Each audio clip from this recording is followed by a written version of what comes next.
Hello, this is Minecraft troubleshooting video. We are going to turn on the machine. And again, just like in the other videos, we're watching these lights. We're waiting for it to be player 1.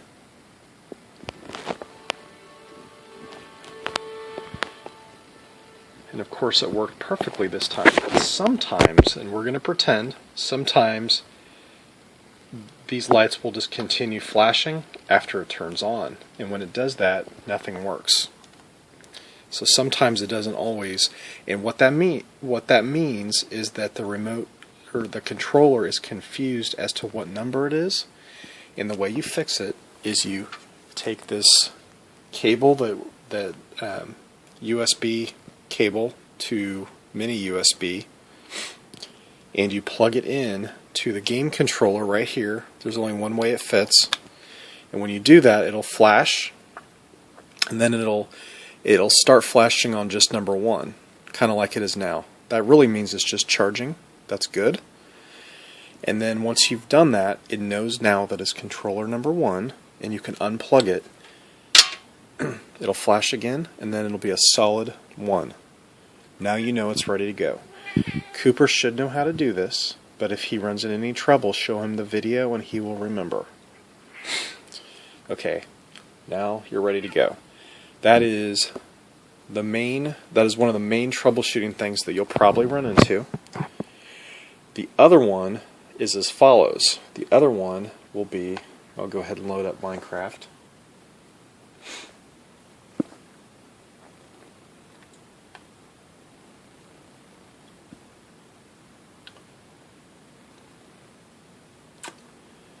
The other one will be when you're in the Minecraft game, it might suddenly just freeze and nothing will work. None of the controllers will work.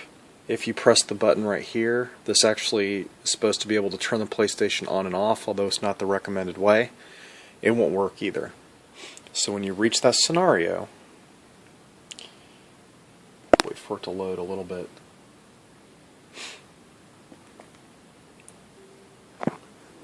Pause it. Okay, never mind.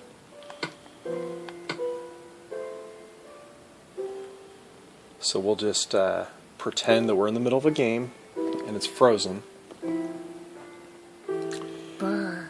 And nothing works. The controllers don't work. The boys have been instructed to come find you because they're not allowed to play with power. The only way to fix it is to either unplug the PlayStation from the wall or unplug the power cable from the back, which shuts it off, and then you plug it back in. And this will cause a few changes in your startup sequence that tends to confuse Cooper sometimes. So anytime the PlayStation turns off, it automatically turns off all your controllers, so you can turn it back on, but for some reason, when you shut it off this way, it never turns the machine back on. So what you do in this instance is you press the little power button on top and it turns it on that way. For some reason, this is the only way to turn it on after you've unplugged the power.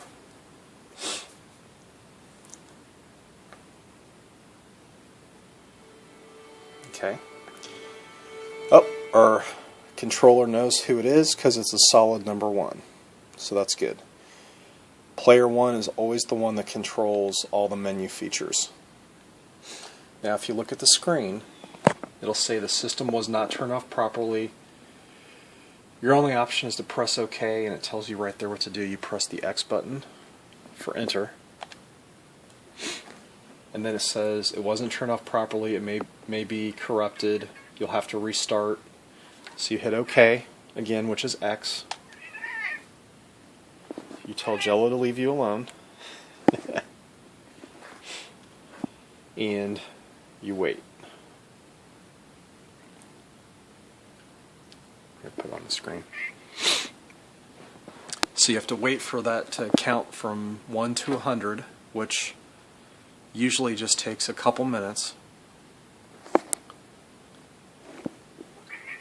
Even though they warn you it could take 2 to 3 hours, I've never had it take more than a couple minutes.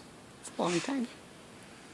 There's a bug in the Minecraft software that for some reason causes it to freeze the whole system sometimes, and that's a known issue. They just don't have a fix for it yet. Okay, so once it reaches 100, what it's going to do is it's going to reboot, which is going to shut it off again. Which means my controller now doesn't have any power because it's been rebooting. So you've got to remember that your controller is now shut all the way off because it's rebooted. Every time the system turns off, all your controllers go dead. That's on purpose to save battery. Okay, now the game's ready again, but my remote isn't, my controller isn't, so I've got to hold the PlayStation button to turn it on. And the lights are working correctly, so I don't have to do this trick that I showed you earlier because everything's working correctly. Now you can go back to normal. And we're back in normal sequence, and Cooper should be able to take it from here, starting the game. And if you have any trouble, watch the original video we shot on how to load the game. And Minecraft is on the hard drive, Skylanders is a disk, and you can go back and forth. Let's go ahead and stop here. That's